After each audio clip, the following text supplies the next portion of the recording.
അർദ്ധ ഫാസിസത്തിനെതിരെയുള്ള പ്രതിരോധത്തിൻ്റെ തീയിൽ കുരുത്തതാണ് സഖാവ് യെച്ചൂരി. SFIയുടെ അഖിലേന്ത്യാ ഭാരവാഹിയായി നടത്തിയ ചെറുത്തുനിൽപ്പുകളും പിന്നീട് വളരെ ചെറുപ്രായത്തിൽ പാർട്ടിയുടെ കേന്ദ്ര കമ്മിറ്റി മെമ്പറായും പോളിറ്റ് ബ്യൂറോ മെമ്പറായും തിരഞ്ഞെടുക്കപ്പെടുകയും ദീർഘകാലത്തെ ദേശീയ രാഷ്ട്രീയത്തിൽ പ്രത്യേകിച്ച് BJP വിരുദ്ധ പോരാട്ടത്തിന് ഏകോപനം സൃഷ്ടിക്കാൻ നടത്തിയ ഇടപെടലുകളൊക്കെ നമുക്കറിയാവുന്നതാണ്. വലിയ നഷ്ടമാണ് പൊതുവെ സംഭവിച്ചിട്ടുള്ളത്. ഈ ലോക്സഭാ തെരഞ്ഞെടുപ്പിലും BJP വിരുദ്ധ പോരാട്ടത്തിന് ശക്തി പകരാൻ അദ്ദേഹം നേതൃത്വപരമായ പങ്ക് വഹിച്ചിട്ടുണ്ടെന്ന് നമുക്കറിയാം. വ്യക്തിപരമായും അദ്ദേഹവുമായി ഏറെ അടുപ്പം ഉണ്ടായിരുന്നു.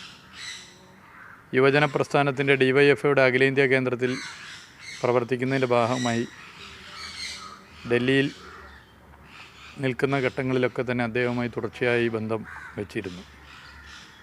ഞാൻ ഓർക്കുന്നു, പൗരത്വ നിയമത്തിനെതിരെ നടന്ന പോരാട്ടങ്ങളിൽ അദ്ദേഹം വലിയ നേതൃത്വമാണ് രാജ്യത്ത് വഹിച്ചത്. അന്ന് DYFI ഒക്കെ നടത്തിയ പോരാട്ടത്തിന് എല്ലാ നിലയിലും ഊർജം പകരുന്ന സമീപനമാണ് അദ്ദേഹം സ്വീകരിച്ചിട്ടുള്ളത്. അദ്ദേഹവുമായി വ്യക്തിപരമായിട്ടുള്ള ബന്ധം എന്ന് പറയുമ്പോൾ അദ്ദേഹത്തിൻ്റെ പല പ്രസംഗങ്ങളും തർജിമ ചെയ്യാൻ ചുമതലപ്പെടുത്തിയതിൻ്റെ ഭാഗമായി തർജിമ ചെയ്തിട്ടുണ്ട്, പരിഭാഷകനായിട്ടുണ്ട്. അത് വല്ലാത്തൊരു അനുഭവമാണ്. അദ്ദേഹത്തിൻ്റെ പ്രസംഗം എന്ന് പറഞ്ഞാൽ നിർത്താതെയുള്ള പ്രസംഗമാണ്.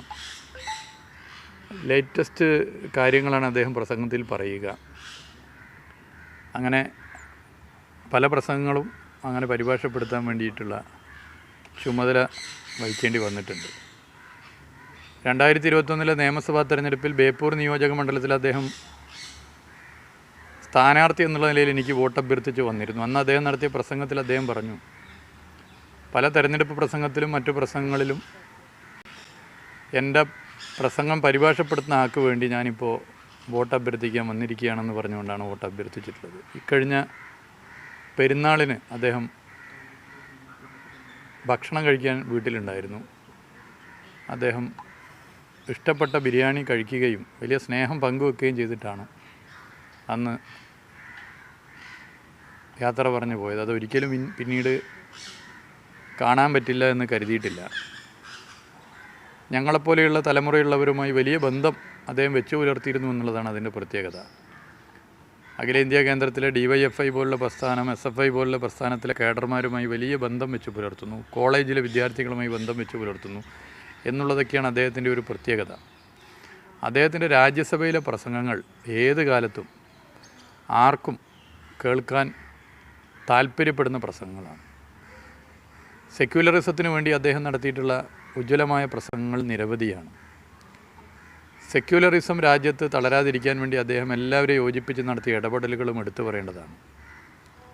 BJP വിരുദ്ധ രാഷ്ട്രീയ ചേരിയെ ശക്തിപ്പെടുത്താൻ അദ്ദേഹത്തിന് സാധ്യമാകുന്നതിന് പ്രധാനപ്പെട്ട കാരണം BJP വിരുദ്ധ രാഷ്ട്രീയ പാർട്ടികളുടെ നേതൃനിരയുമായി വലിയ വ്യക്തിബന്ധവും അദ്ദേഹത്തിനുണ്ടായിരുന്നു എന്നുള്ളത്. അങ്ങനെ ഒട്ടേറെ പ്രത്യേകതകൾ നിറഞ്ഞ ഒരു വ്യക്തിത്വത്തിൻ്റെ ഉടമയാണ് സഖാവ് സീതാറാം യെച്ചൂരി.